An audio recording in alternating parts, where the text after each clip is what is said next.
When the darkness doesn't lift, when prayers feel like they're hitting the ceiling, when you're walking through a valley that seems to have no end, where is God? If you're in the middle of a season so dark you can barely see your next step, this prayer is for you. Some valleys aren't metaphorical, they're devastatingly real. Maybe it's the diagnosis that changed everything, or the marriage that's crumbling despite your best efforts, or the child who's walked away. Perhaps it's the financial collapse you never saw coming, or the chronic illness that steals your energy and your hope. And people keep telling you God has a plan, or everything happens for a reason. And those words, they feel hollow when you're standing in the middle of suffering that won't resolve. Here's what I want you to know. Your valley is real. The darkness is legitimate. And God doesn't minimize it. But there's something David understood when he wrote Psalm 23. Something profound about God's presence in the valley, not just beyond it. This isn't a prayer that will make the valley disappear, but it's a prayer about who walks with you through it. Let's look at what Scripture says about the valley and about the God who promises to be with us in it. Psalm 23, verse 4. Even though I walk through the darkest valley, I will fear no evil, for you are with me. Your rod and your staff, they comfort me. David wrote this psalm, a shepherd king who knew both literal valleys and spiritual darkness. He'd hidden in caves running from Saul, experienced betrayal from his own son. When David wrote about walking through the darkest valley, he wasn't speaking theoretically. He was speaking from his experience. And here's what's so important. David doesn't say, if I walk through the valley. He says, even though. The valley isn't a surprise. It's not evidence that you failed or that God is absent. Valleys are part of the terrain of life in a broken world. But notice what else David says. I walk through, not I stay in, not I make my home in, through.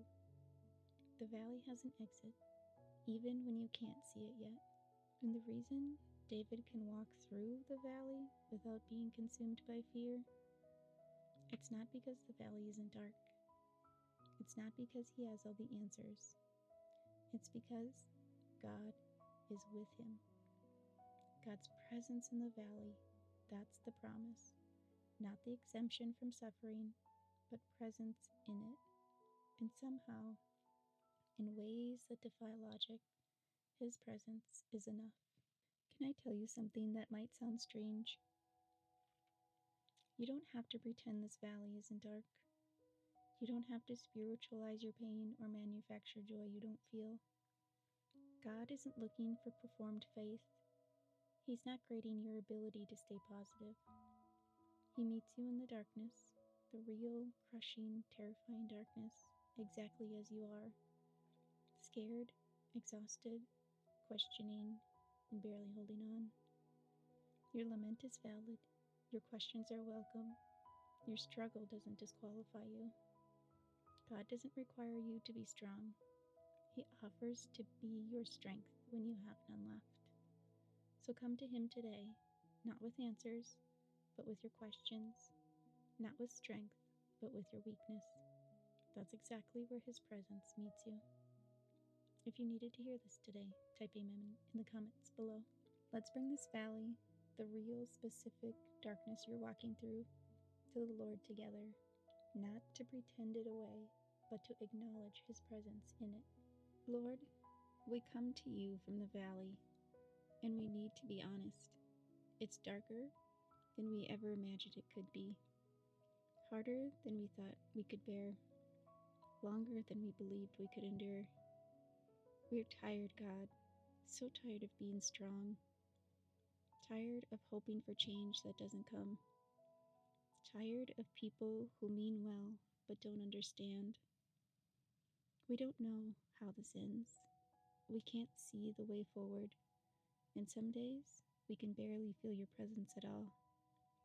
We've prayed, we've pleaded, we've begged to you to change your circumstances, and the silence has been deafening. So we're not going to pretend. We're not going to perform faith we don't feel in this moment.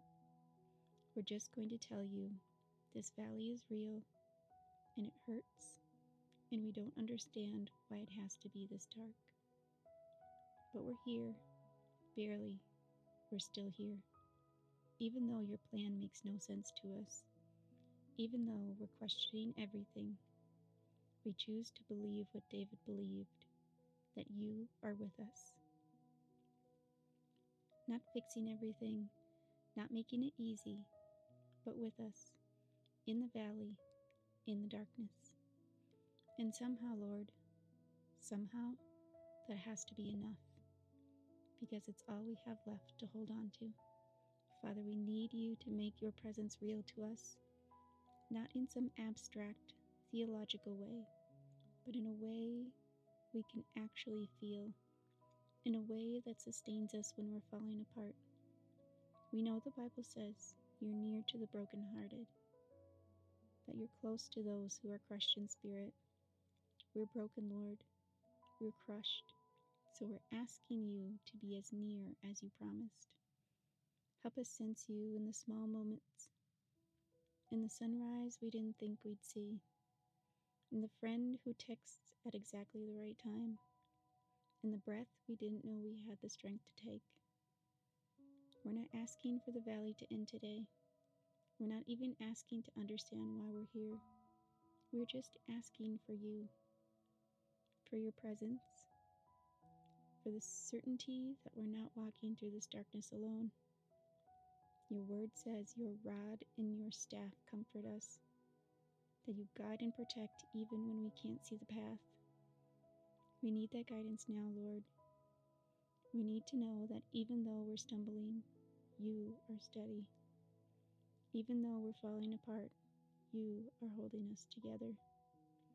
Even though we can't see tomorrow, you can. And you are already there, waiting for us. Give us just enough strength for today, just enough faith to take the next step, just enough hope to believe this valley isn't the end of our story. Lord, we claim the promise that this is a valley we walk through, not one that we stay in forever. Even when it feels endless, even when we can't see the exit, even when we've been here so long we've forgotten what light looks like, this is still a passage, not a destination. We don't know when the terrain will change. We don't know how long through takes. And we're not going to pretend we're patient with your timing. But we're asking for the grace to keep walking, one step, and then another, and then another. When we want to give up, sustain us.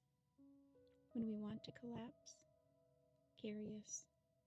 When we want to turn back, remind us that the only way out is through.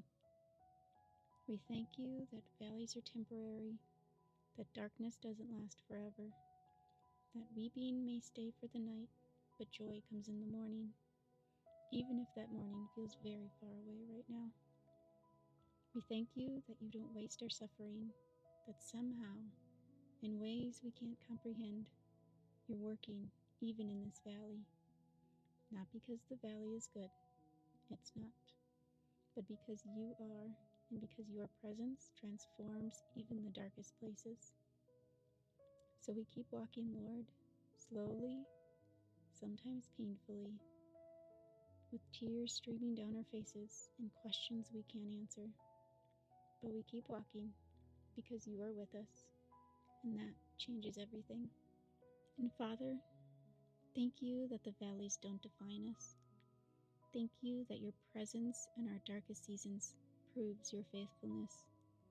We may not understand your plan. We may not see your purpose, but we choose to trust that you see us, that you're with us, and that you will lead us through. Give us courage for today, hope for tomorrow, and the unshakable certainty that we are not alone. In Jesus' name we pray.